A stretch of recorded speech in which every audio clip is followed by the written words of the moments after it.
বন্ধুরা আরেকটা প্রবলেমের সলিউশন নিয়ে এসেছি, যেটা পুরাতন প্রবলেম।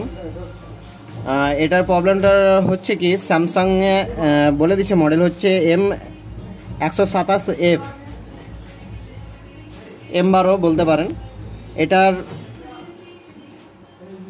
মাইক আর এয়ার স্পিকারে কাজ করছিল না, তার জন্য আমি পুরো পাওয়ার আইসি চেঞ্জ করেছি। পাওয়ার আইসি চেঞ্জ করা সত্ত্বেও আমার সলভ হয়নি, কিন্তু রিঙ্গার ঠিক ছিল, মাইক আর এয়ার কাজ করছিল না।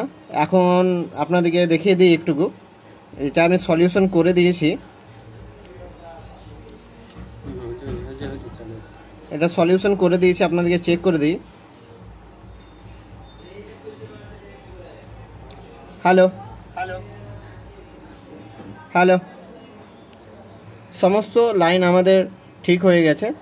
যেটা প্রবলেম ছিল বোর্ড থেকে, আমরা তো আইসি চেঞ্জ করেছি, তা আমাদের যে জায়গা থেকে প্রবলেম ছিল সেই জায়গাটা হচ্ছে বোর্ডের এই জায়গা থেকে।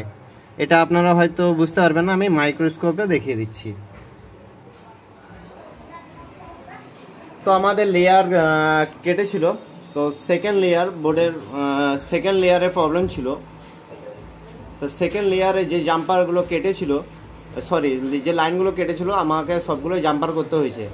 এটা জাম্পার করতে হয়েছে কারণ এটাতে আপনাদের এয়ারে রিডিং পাবেন, মাইকেও রিডিং পাবেন, কিন্তু কোনো রকমের কাজ করবে না, যেটা সিপিইউ থেকে সরাসরি লাইন আসছে।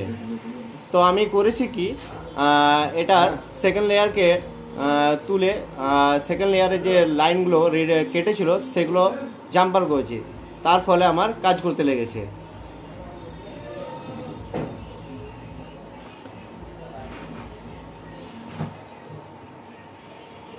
একবার দেখে নিন কোথায় জাম্পার করবেন।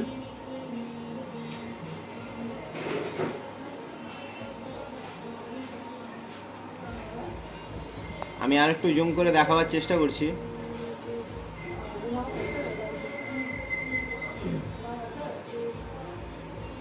পাওয়ার আইসির উপরে